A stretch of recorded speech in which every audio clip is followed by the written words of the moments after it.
여러분은 혹시 살면서 가장 소중한 것을 뺏길 뻔한 적이 있으신가요? 억만금을 줘도 바꿀 수 없는 내 목숨보다 귀한 자식을 누군가 뻔뻔하게 내놓으라고 소리친다면 여러분은 어떻게 하시겠습니까?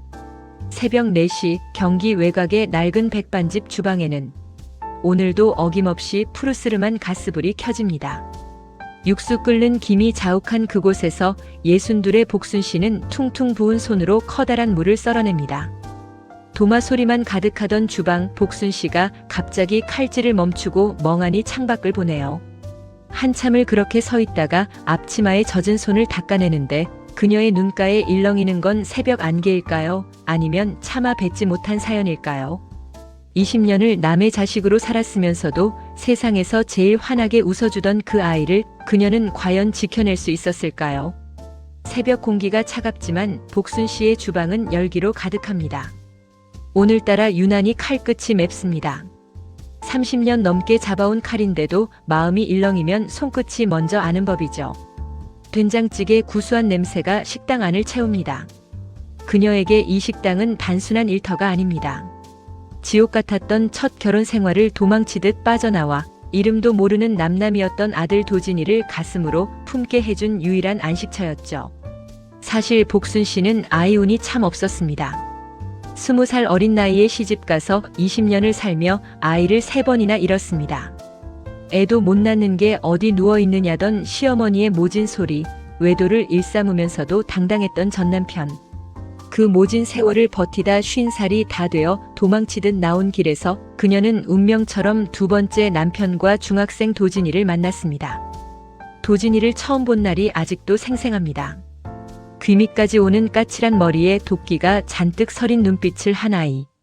처음엔 밥상을 뒤엎고 고래고래 소리를 지르더군요. 아줌마도 똑같아. 아빠 마음에 안 들면 나 버리고 갈 거잖아. 라고 울부짖던 그 작은 어깨가 얼마나 떨리던지. 복순씨는 그때 알았습니다. 이 아이는 내가 싫은 게 아니라 또다시 버려지는 게 무서운 거구나. 그렇게 보낸 세월이 벌써 15년입니다. 고집불통이던 중학생은 어느새 든든한 의사가 되었네요. 번듯한 병원 가운을 입고 엄마 밥 먹었어? 라며 전화를 걸어올 때면 복순씨는 세상 부러울 게 없습니다. 내 배로 낳지는 않았지만 무릎 시린 줄 모르고 밤낮으로 식당 일을 하며 키운 내 귀한 자식. 그 도진이가 오늘 결혼하고 싶은 여자를 데려온다고 합니다. 식탁 위에는 도진이가 제일 좋아하는 갈비찜이 담겨 있습니다. 핏물을 빼고 기름기를 일일이 걷어내고 배즙을 갈아 넣어 정성껏 조린 갈비. 복순씨는 거울 앞에 서서 헝클어진 머리를 매만집니다. 고생만 한 손마디가 부끄러워 자꾸만 앞치마 뒤로 손을 감추게 되네요. 엄마, 우리 왔어. 도진이의 목소리에 복순씨의 얼굴에 보름달 같은 웃음이 번집니다. 도진이 곁에 선 아가씨, 연주는 그림처럼 예쁩니다. 어머님 안녕하세요. 김연주라고 합니다. 싱긋 웃는 그 얼굴이 참 곱기도 하죠. 복순씨는 아유 어서 와요. 누추한 데까지 오느라 고생했어요. 라며 연주의 손을 덥석 잡으려다 하얀 코트에 고춧가루라도 묻을까 얼른 손을 뗍니다. 그런데 참 이상합니다. 도진이가 양파를 사러 잠시 나간 사이 집안의 공기가 순식간에 차가워집니다. 방금까지 생글생글 웃던 연주의 눈빛이 날카롭게 변하더니 팔짱을 낀 채 집안 구석구석을 훑기 시작합니다. 이런 집은 처음 봐서요. 그런데 어머니 식탁도 없는데 우리 밥은 어디서 먹나요? 복순씨는 당황해서 우리 집은 부엌이 좁아서 손님용 상을 펴서 먹어요 라고 대답합니다. 연주는 대답 대신 도진이의 방문을 열고 들어갑니다. 그러더니 들으라는 듯 철컥 문을 잠가버립니다. 복순씨는 손에 쥔 행주를 꽉 쥡니다. 가슴 한구석이 서늘해집니다. 처음 만난 예비 시어머니를 앞에 두고 문을 잠그는 아가씨. 그리고 그 방 안에서 들리는 불길한 발그락 소리. 잠시 후 도진이가 돌아오자 연주는 다시 천사 같은 얼굴로 문을 열고 나옵니다. 하지만 복순씨는 봤습니다. 연주가 가방 속에 급히 챙겨 넣은 사진 한 장을요. 그건 복순씨가 도진이 몰래 장식장 깊숙이 숨겨두었던 도진이와 친엄마가 함께 찍은 유일한 사진이었습니다. 과연 이 예쁜 아가씨는 도진이의 방에서 무엇을 찾으려 했던 걸까요?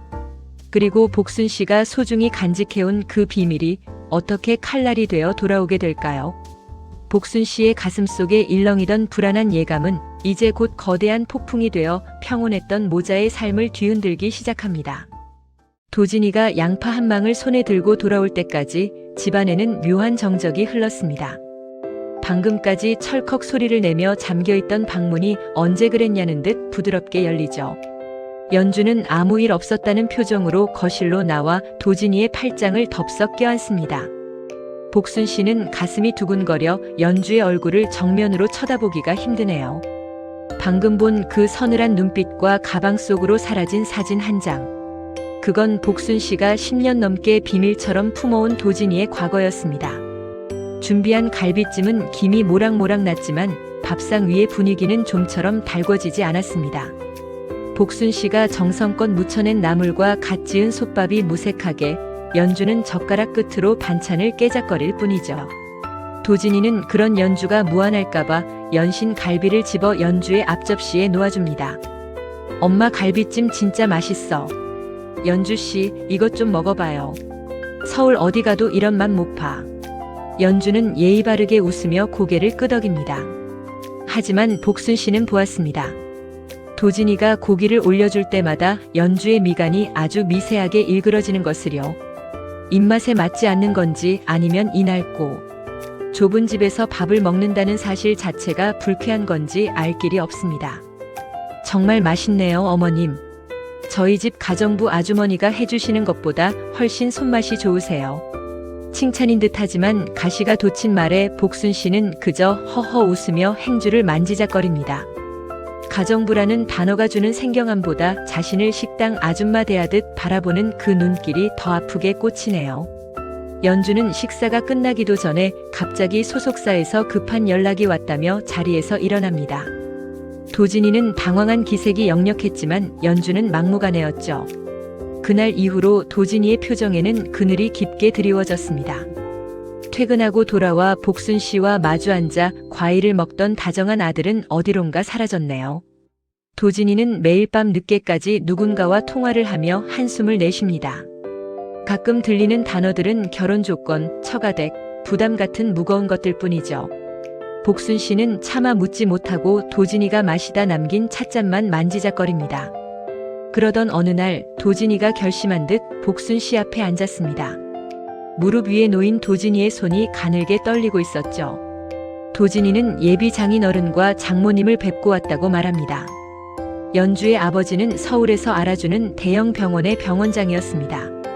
복순 씨는 그저 우리 아들이 대단한 집안과 인연을 맺는구나 싶어 대견하기만 했죠. 하지만 도진이의 입에서 나온 말은 복순 씨의 가슴을 철렁 내려앉게 만듭니다. 엄마, 연주 씨 부모님이 나를 데릴 사위로 들어오라고 하셔. 병원을 물려줄 사람이 필요하시대. 데릴 사위. 그 말 한마디에 복순 씨의 심장이 덜컥 멈추는 것 같습니다. 내 아들이 남의 집 귀한 자식으로 들어가는 게 나쁜 일은 아니겠지만 도진이의 목소리에는 기쁨보다 슬픔이 더 크게 묻어 있었습니다. 도진이는 말을 잇지 못하고 고개를 숙입니다. 복순 씨는 아들의 거친 손을 감싸 쥐려다 멈칫합니다. 내 아들의 앞날을 위해 기뻐해야 할지 아니면 하나뿐인 자식을 뺏기는 기분에 슬퍼해야 할지 머릿속이 하얘집니다. 불안은 현실이 되어 다가왔습니다. 도진이가 술에 취해 들어온 날 복순 씨는 아들의 가방 틈새에서 삐져나온 서류 한 장을 발견합니다. 혼전 계약서라는 제목의 종이에는 기가 막힌 조항들이 적혀 있었습니다. 결혼 후 본가와의 접촉은 월 1회로 제한한다.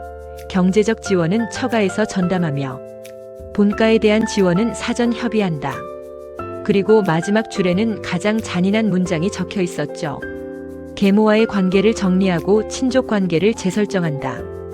복순 씨는 눈앞이 핑 돕니다. 계모. 법적으로 틀린 말은 아니지만 지난 15년 동안 한 번도 자신을 그렇게 생각한 적이 없었습니다.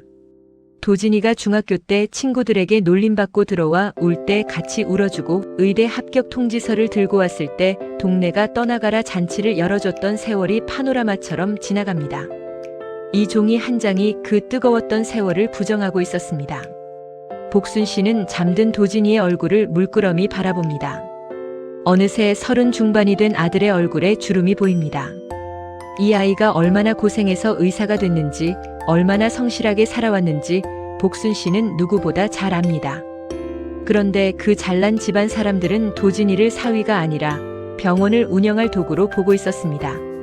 그리고 그 도구를 완벽하게 소유하기 위해 가장 걸림돌이 되는 복순 씨를 잘라내려 하는 것이죠. 며칠 뒤 모르는 번호로 문자 한 통이 날아옵니다. 본인이 연주의 엄마라며 직접 뵙고 할 이야기가 있으니 만나자는 내용이었죠. 복순 씨는 올 것이 왔다는 생각에 장롱 깊숙이 넣어두었던 외출복을 꺼냅니다. 제일 좋은 옷이라고 꺼낸 것이지만 백화점에서 산 화려한 옷들 사이에 서면 얼마나 초라할지 안 봐도 비디오입니다. 그래도 기죽지 않으려 머리에 힘을 주고 거친 손을 감추려 장갑까지 챙깁니다. 약속 장소는 강남의 화려한 호텔 라운지였습니다. 입구에서부터 압도되는 분위기에 복순 씨는 자꾸만 주눅이 듭니다. 저 멀리 창가 자리에 한 여자가 앉아있네요. 한눈에 봐도 귀티가 흐르는 명숙입니다. 명숙은 복순 씨가 다가가도 일어서기는커녕 선글라스를 천천히 벗으며 위아래로 훑어봅니다. 박서방 어머님 되시나요? 생각보다 더 소박하시네요. 명숙의 말투에는 숨길 수 없는 멸시가 섞여 있습니다. 복순 씨는 마른 침을 삼키며 자리에 앉습니다. 명숙은 차를 한 모금 마시더니 가방에서 봉투 하나를 꺼내 테이블 위에 툭 던집니다. 길게 말 안 할게요. 우리 도진이가, 아니 박서방이 우리 집안에 들어오려면 정리해야 할 것들이 많아요. 그중 가장 큰 게 바로 어머님입니다. 복순 씨는 봉투를 쳐다보지도 못하고 손을 꼭 쥡니다. 명숙은 차가운 미소를 지으며 말을 이어갑니다. 도진이가 친자식도 아닌데 왜 그렇게 집착하느냐고 의사 아들 덕에 호강하고 싶겠지만 그건 우리 집안의 신뢰라고 쏘아붙입니다. 복순 씨의 가슴에 비수가 꽂힙니다. 빨대를 꽂는다는 명숙의 말에 복순 씨는 얼굴이 화끈거려 고개를 들 수 없습니다. 라운지를 빠져나오는 길, 복순 씨의 다리에 힘이 풀립니다. 화려한 대리석 바닥에 비친 자신의 모습이 너무나 작고 초라해 보입니다. 도마질하느라 굵어진 손가락, 식당 불 앞에서 지내느라 푸석해진 피부. 명숙의 말대로 자신은 도진이의 화려한 앞날에 어울리지 않는 얼룩일지도 모른다는 생각이 듭니다. 하지만 식당으로 돌아가는 버스 안에서 복순 씨는 창문에 비친 자신의 눈을 보았습니다. 비록 남의 자식으로 만났지만 도진이가 처음으로 엄마라고 불러줬을 때 느꼈던 그 뜨거움은 가짜가 아니었습니다. 명숙 일가가 탐내는 건 도진이의 의사 면허와 젊음이겠지만 복순 씨가 품고 있는 건 도진이의 상처와 눈물입니다. 과연 복순 씨는 아들의 성공을 위해 조용히 물러나야 할까요? 아니면 돈으로 천륜을 끊으려는 저 오만한 사람들에게 맞서야 할까요? 복순 씨의 가슴 속에서 평생을 억눌러온 깡이 서서히 고개를 들기 시작합니다. 내 아들을 위해서라면 지옥불에도 뛰어들었던 그 엄마의 마음이 이제는 차가운 칼날이 되어 명숙 일가를 향하려 합니다. 이제 곧 시작될 상견례 자리. 그곳은 축복의 자리가 아닌 피 튀기는 전쟁터가 될 것임을 복순 씨는 예감합니다. 복순 씨는 버스에서 내려 식당 문을 엽니다. 그리고 가장 날카로운 칼을 꺼내 숫돌에 갈기 시작합니다. 오늘따라 숫돌에 갈리는 칼소리가 유난히 서슬퍼렇게 울려 퍼집니다. 서슬퍼런 칼날이 숫돌 위를 오가며 날카로운 비명을 지릅니다. 복순 씨는 밤새 잠 한숨 자지 못한 채 주방에 앉아 칼을 갈았습니다. 물을 썰고 고기를 다지던 그 평범한 칼이 오늘따라 유난히 차갑고 무겁게 느껴지네요. 명숙이 던진 그 비수 같은 말들, 빨대를 꽂으려느냐는 그 모욕적인 언사가 가슴에 박혀 도무지 빠지지 않습니다. 복순 씨는 젖은 행주로 칼날을 정성스레 닦아내며 거울을 봅니다. 눈가는 하고 얼굴은 푸석하지만 눈빛만큼은 어느 때보다 단단합니다. 상견례 당일 약속 장소는 서울 시내가 한눈에 내려다 보이는 고급 한식당입니다. 입구에서부터 풍기는 은은한 치약 냄새가 복순 씨의 코끝을 찌르네요. 복순 씨는 장롱 깊숙이 보관했던 남색 정장을 꺼내 입었습니다. 소매 끝에 묻은 얼룩을 지우느라 애를 먹었지만 그래도 아들 곁에 섰을 때 부끄럽지 않으려 무던히도 노력했죠. 도진이는 식당 앞에서 초조하게 발을 고르다 복순 씨를 발견하고 달려옵니다. 아들의 얼굴은 며칠 사이 반쪽이 되어 있네요. 엄마, 옷 예쁘네. 오늘 그냥 밥 한 끼 먹는 거니까 너무 긴장하지 마. 내가 다 알아서 할게. 도진이가 복순 씨의 어깨를 감싸주지만 그 손끝이 미세하게 떨리고 있다는 걸 복순 씨는 금방 알아챕니다. 식당 방 안으로 들어서자 이미 연준의 가족이 도열하듯 앉아 있습니다. 병원장인 연주 아버지와 화려한 보석으로 치장한 명숙, 그리고 뾰로통한 얼굴의 연주까지. 그들 사이의 공기는 숨이 막힐 정도로 차갑습니다. 자리에 앉자마자 명숙은 기다렸다는 듯 찻잔을 내려놓으며 포문을 엽니다. 복순 씨는 차 한 모금 넘기지 못한 채 명숙의 입술만 쳐다봅니다. 명숙은 가방에서 사진 한 장을 꺼내 테이블 정중앙에 내려놓습니다. 연주가 복순 씨네 집에서 몰래 챙겨갔던 도진이와 친엄마가 함께 찍은 그 낡은 사진입니다. 사진 속 어린 도진이는 지금의 얼굴과는 사뭇 다른 겁에 질린 표정을 하고 있죠. 박서방 어머님, 아니 임복순 씨라고 불러야 할까요? 이 사진 속 여자가 누구인지는 본인이 더 잘 아시겠죠.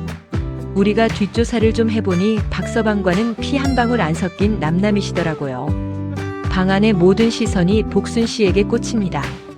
도진이는 얼굴이 새하얗게 질려 사진을 낙채려 하지만 명숙은 차가운 손짓으로 도진을 제지합니다. 명숙은 비릿한 미소를 지으며 말을 이어갑니다. 친엄마도 아닌 분이 의사 아들 뒷바라지 하느라 고생 많으셨겠지만 이제는 보상받고 물러날 때가 되지 않았느냐고 묻습니다. 복순 씨는 테이블 아래에서 두 손을 꼭 맞잡습니다. 손톱이 손등을 파고들지만 통증조차 느껴지지 않네요. 명숙의 목소리는 점점 더 높아집니다.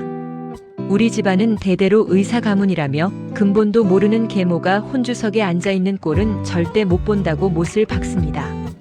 연주 역시 옆에서 거들며 이 결혼을 하려면 엄마와 인연을 끊는 게 당연한 거 아니냐며 도진을 압박합니다. 명숙은 복순 씨를 향해 돈 봉투가 아닌 서류 한 장을 다시 내밉니다.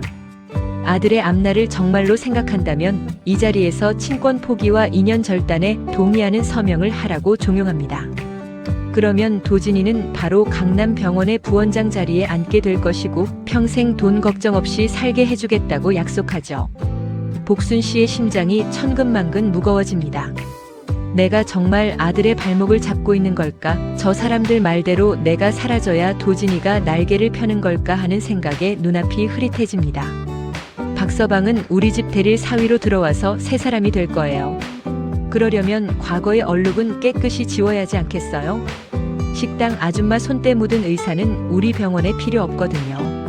모멸감이 파도처럼 밀려옵니다. 복순 씨는 고개를 떨군 채 아무 말도 하지 못합니다. 지난 15년 새벽 서리를 맞으며 식당 문을 열고 도진이의 도시락을 싸던 날들이 머릿속을 스쳐갑니다. 아이가 아플 때 밤새 물수건을 갈아주며 기도를 올리던 밤들, 첫 월급이라며 내복을 내밀던 도진이의 수줍은 미소. 그 모든 기억이 명숙의 말 한마디에 싸구려 집착으로 전락해버렸습니다. 도진이는 참을 수 없는지 자리를 박차고 일어납니다. 하지만 명숙은 눈 하나 깜짝하지 않고 도진의 약점을 파고듭니다. 이 결혼이 깨지면 도진의 병원 생활이 어떻게 될지, 연주 아버지가 가진 권력이 얼마나 무서운지 협박조로 늘어놓죠. 도진이는 분노에 차주먹을 꽉 쥐지만 현실의 벽 앞에서 차마 말을 내뱉지 못하고 부르르 떱니다. 그 모습을 보는 복순 씨의 가슴은 갈기갈기 찢어집니다. 명숙은 승기를 잡았다는 듯 펜을 복순 씨 앞으로 밀어넣습니다. 자, 어서 서명하세요. 그게 박서방을 위한 마지막 사랑입니다. 복순 씨는 떨리는 손으로 펜을 잡습니다. 잉크가 번진 종이 위로 복순 씨의 눈물 한 방울이 툭 떨어집니다. 한평생 자식 없던 하늘 도진이를 만나 풀었는데 이제 그 인연을 내 손으로 끊어야 한다는 사실이 믿기지 않습니다. 그때였습니다. 복순 씨는 펜을 쥔 손에 힘을 주며 천천히 고개를 들었습니다. 명숙의 오만한 눈동자가 복순 씨를 내려다보고 있네요. 복순 씨는 눈물을 닦아내고 명숙을 정면으로 응시합니다. 방 안의 정적을 깨고 복순 씨의 낮은 목소리가 흘러나옵니다. 사모님, 돈으로 사람 마음을 다 살 수 있다고 생각하시나 본데 그건 큰 착각이십니다. 우리 도진이가 의사가 된 건 사모님네 병원 덕이 아니라 내가 새벽마다 정성껏 차려준 따뜻한 밥 한 끼 덕분이었어요. 복순 씨는 서류를 천천히 들어올려 명숙의 면전에서 갈기갈기 찢어버립니다. 종이 조각들이 테이블 위로 눈송이처럼 흩어집니다. 명숙은 기가 막힌 듯 헛웃음을 터뜨리며 소리를 지릅니다. 지금 이게 무슨 짓이냐고, 박서방 인생을 망치고 싶으냐고 고래고래 악을 씁니다. 연주도 옆에서 천박하다며 상스러운 말을 내뱉네요. 하지만 복순 씨는 더 이상 주눅 들지 않습니다. 오히려 자리를 박차고 일어나 명숙의 눈을 똑바로 쳐다봅니다. 내 아들을 도구로 삼으려는 사람들에게는 단 1초도 내 자식을 맡길 수 없다는 확신이 들었기 때문입니다. 복순 씨는 도진의 손을 꽉 잡습니다. 도진의 손은 여전히 떨리고 있었지만 복순 씨의 온기가 전해지자 조금씩 안정을 찾기 시작합니다. 엄마, 가자. 나 이런 곳에서 더 이상 못 있겠어. 도진이의 목소리에 힘이 실립니다. 복순 씨는 아들의 손을 이끌고 문으로 향합니다.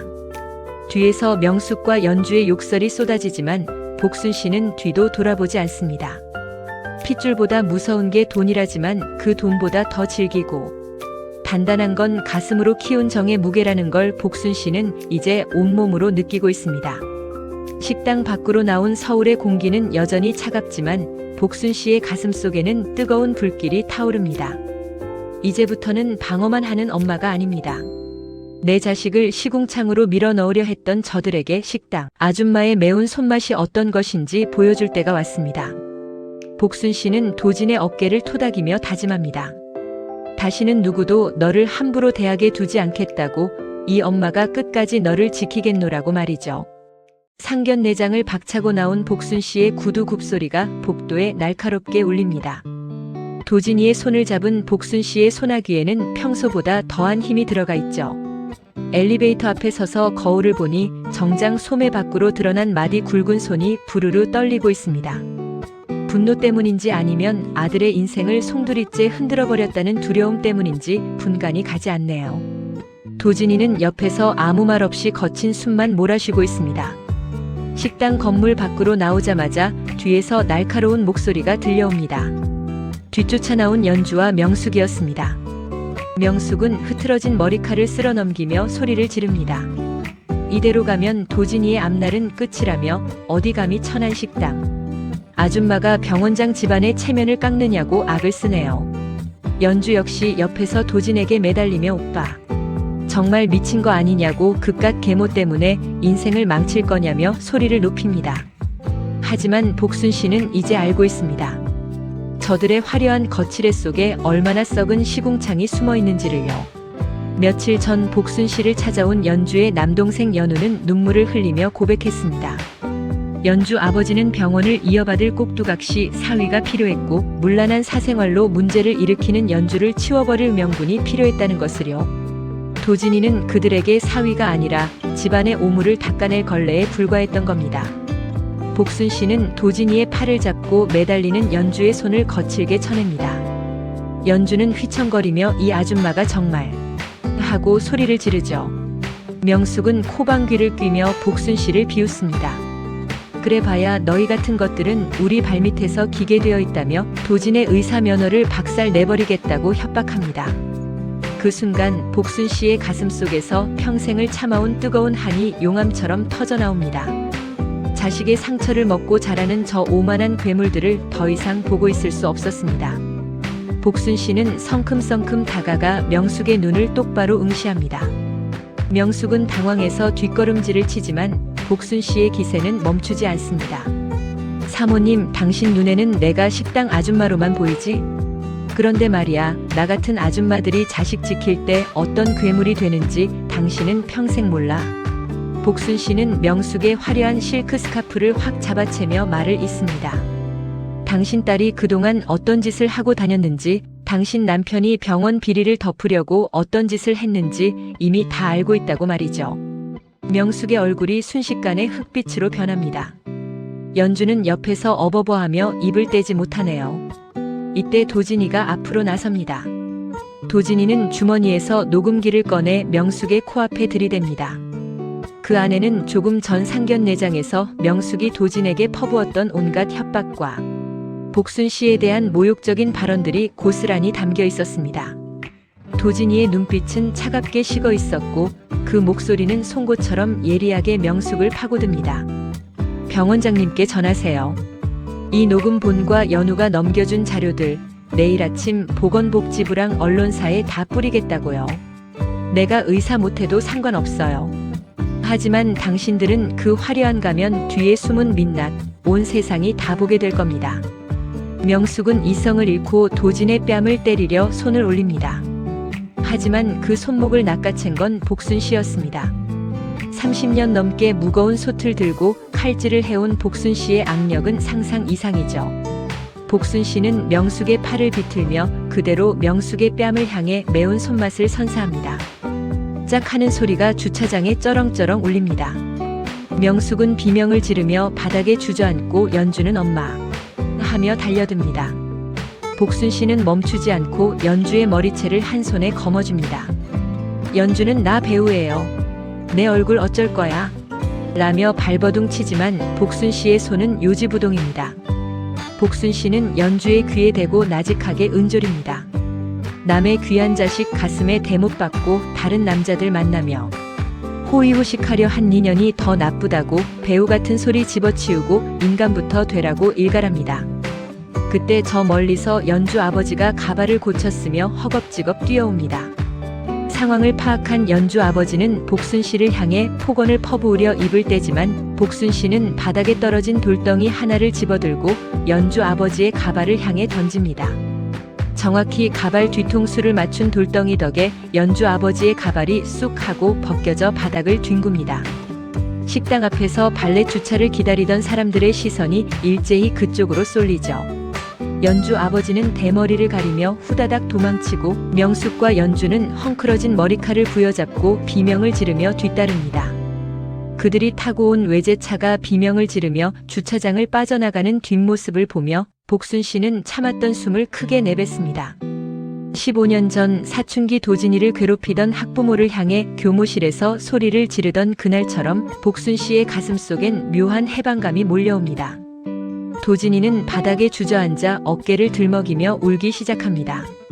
그 울음은 슬픔이라기보다 오랫동안 자신을 옥죄어온 무거운 사슬이 풀렸을 때 터져나오는 안도감에 가깝습니다. 복순 씨는 아들을 품에 꼭 안아줍니다. 거친 손이 아들의 등을 토닥일 때마다 도진이의 흐느낌은 조금씩 잦아듭니다. 엄마, 미안해. 내가 너무 바보 같았지? 엄마 자존심 다 뭉개지는 줄도 모르고. 복순 씨는 아들의 눈물을 닦아주며 환하게 웃습니다. 바보 같긴 누가 바보냐고 이만큼 잘 커준 게 고마울 뿐이라고 말이죠. 식당 아줌마가 혼주석에 앉으면 어떠냐고 내 아들이 의사고 사람답게 살면 그게 최고의 출세라고 큰 소리를 칩니다. 주차장을 빠져나와 걷는 모자의 그림자가 가로등 아래 길게 늘어집니다. 비록 내일부터는 그 거대 권력과의 힘든 싸움이 시작될지도 모릅니다. 하지만 복순 씨는 두렵지 않습니다. 가슴으로 낳은 내 자식을 지켜냈다는 승리감이 복순 씨를 단단하게 무장시켜 주었으니까요. 복순 씨는 도진이의 팔짱을 꽉 낍니다. 그리고 오늘 저녁엔 도진이가 제일 좋아하는 얼큰한 김치찌개를 끓여주겠노라 다짐하며 보름달처럼 밝은 얼굴로 집을 향해 발걸음을 옮깁니다. 폭풍이 휩쓸고 간 주방은 다시금 고요해졌습니다. 창밖엔 간밤에 내린 비가 땅을 적시고 젖은 흙내음이 열린 문틈 사이로 밀려듭니다. 복순 씨는 늘 그렇듯 새벽 4시에 눈을 떴네요. 물음마디가 쑤셔와 한참을 주물러야 했지만 익숙한 앞치마를 두르는 손길에는 망설임이 없습니다. 도마 위에 올린 물을 써는 소리가 규칙적으로 울립니다. 명숙의 뺨을 휘갈겼던 그 손은 이제 다시 아들의 속을 달래줄 국물을 위해 멸치똥을 따고 팔을 다듬습니다. 그날의 소동은 동네 사람들 입술을 타고 한바탕 소문으로 번졌다가 금세 새로 돋아나는 풀잎처럼 잊혀갔습니다. 명숙 일가는 병원 비리 조사와 여론의 문매를 견디지 못하고 도망치듯 해외로 떠났다는 소식이 신문 한 귀퉁이에 짧게 실렸죠. 도진이는 잠시 가운을 벗어두고 복순 씨의 식당으로 내려와 한 달을 함께 지냈습니다. 의학 서적 대신 배추를 나르고 그릇을 닦으며 아들은 30 중반이 되어서야 비로소 엄마의 등 뒤에 가려진 땀 냄새를 제대로 맡았습니다. 어느덧 1년이 흘렀습니다. 복순 씨의 식당 정원에는 도진이가 심어놓은 수국이 탐스럽게 피어났네요. 도진이는 이제 강남의 화려한 병원 대신 시외곽의 작은 종합병원에서 다시 메스를 잡았습니다. 연봉은 줄었지만 아침마다 복순 씨가 싸주는 도시락, 가방을 들고 나가는 도진이의 뒷모습은 그 어느 때보다 가벼워 보입니다. 도진이 곁에는 이제 화려한 보석 대신 환자의 차트를 소중히 안아든 소박한 차림의 동료 지혜 씨가 함께 걷고 있습니다. 오늘은 복순 씨의 63번째 생일입니다. 식당 문을 닫고 세 사람이 작은 상 앞에 마주 앉았습니다. 도진이가 케이크에 초를 켜자 복순 씨는 쑥스러운 듯 주름진 두 손으로 얼굴을 가립니다. 도진이는 품 안에서 낡은 사진 한 장을 꺼내 상 위에 올려놓습니다. 명숙이 내던졌던 도진이와 친엄마가 찍힌 그 사진입니다. 사진 옆에는 도진이가 정성껏 쓴 짧은 편지가 놓여 있습니다. 엄마, 이 사진 볼 때마다 예전엔 마음이 아팠는데 이젠 아니야. 이 사진 속에 나를 진짜 아들로 만들어준 건 지금 내 앞에 있는 엄마니까. 복순 씨는 안경 너머로 흐릿해지는 글자들을 가만히 훑습니다. 도진이는 복순 씨의 거친 손을 잡고 그 위에 작은 금반지 하나를 끼워줍니다. 식당 일하느라 반지는 사치라며 손사래를 치지만 아들이 끼워주는 그 서늘한 금속의 감촉이 가슴 깊은 곳까지 뜨겁게 번집니다. 지혜 씨가 옆에서 복순 씨의 어깨를 감싸 안으며 미소 짓네요. 식사가 끝난 뒤 세 사람은 식당 앞 숲길을 천천히 산책합니다. 지는 노을이 복순 씨의 하얗게 새어버린 머리칼을 주황빛으로 물들입니다. 복순 씨는 문득 발걸음을 멈추고 뒤를 돌아봅니다. 낡고 허름한 복순네 집밥 간판이 저 멀리서 아스라이 빛나고 있습니다. 한때는 그곳이 감옥 같았고 도망치고 싶었던 눈물의 터전이었지만 이제는 세상에서 가장 따뜻한 밥을 짓는 요람이 되었습니다. 복순 씨는 도진이의 팔짱을 꽉 끼고 길가에 핀 이름 모를 들꽃들을 바라봅니다. 꽃들은 누구에게 보여주기 위해서가 아니라 제 자리를 지키며 묵묵히 제 향기를 내뿜고 있습니다. 낳아준 이는 없어도 기른 정으로 피어난 꽃들이 산비탈 가득 넘실거립니다.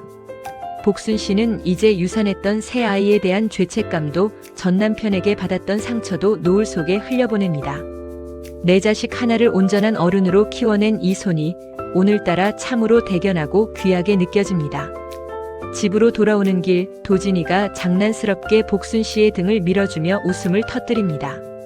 복순 씨의 웃음소리가 산울림이 되어 돌아오네요. 세상 사람들은 핏줄이 아니면 남이라고 말하지만 복순 씨는 오늘 밤 기도를 올리며 속삭일 겁니다. 가슴으로 품어 낳은 자식은 죽어도 지지 않는 꽃과 같다고 말이죠.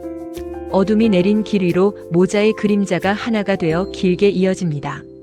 오늘 당신이 숟가락을 들어 올린 그 평범하고도 따뜻한 밥 한 그릇 속에는 당신도 모르는 사이 당신의 무너진 하루를 붙들고 있었을 누군가의 소리 없는 눈물과 지독하리만치 간절했던 기도가 섞여 있었던 것은 아닐까요? 어쩌면 우리가 오늘을 무사히 버텨낸 것은 나의 잘남이 아니라 차가운 새벽 공기를 뚫고 주방에 불을 켜던 그 투박한 손마디의 헌신 덕분이었을지도 모르겠습니다. 그동안 이 가슴 시린 모자의 여정을 함께 걸으며 복순 씨의 눈물에 기꺼이 마음을 내어주신 여러분께 고개 숙여 깊은 존경과 감사를 전합니다. 당신의 삶 또한 누군가에게는 잊을 수 없는 따뜻한 밥 한 끼였음을 기억해 주시길 바랍니다. 진심으로 감사합니다. 오늘의 이야기는 여기까지입니다. 급하지 않게 필요할 때 다시 찾아올 수 있는 채널이 되겠습니다. 구독과 좋아요는 이 이야기를 계속 이어가도 된다는 조용한 신호로 받아들이겠습니다. 감사합니다.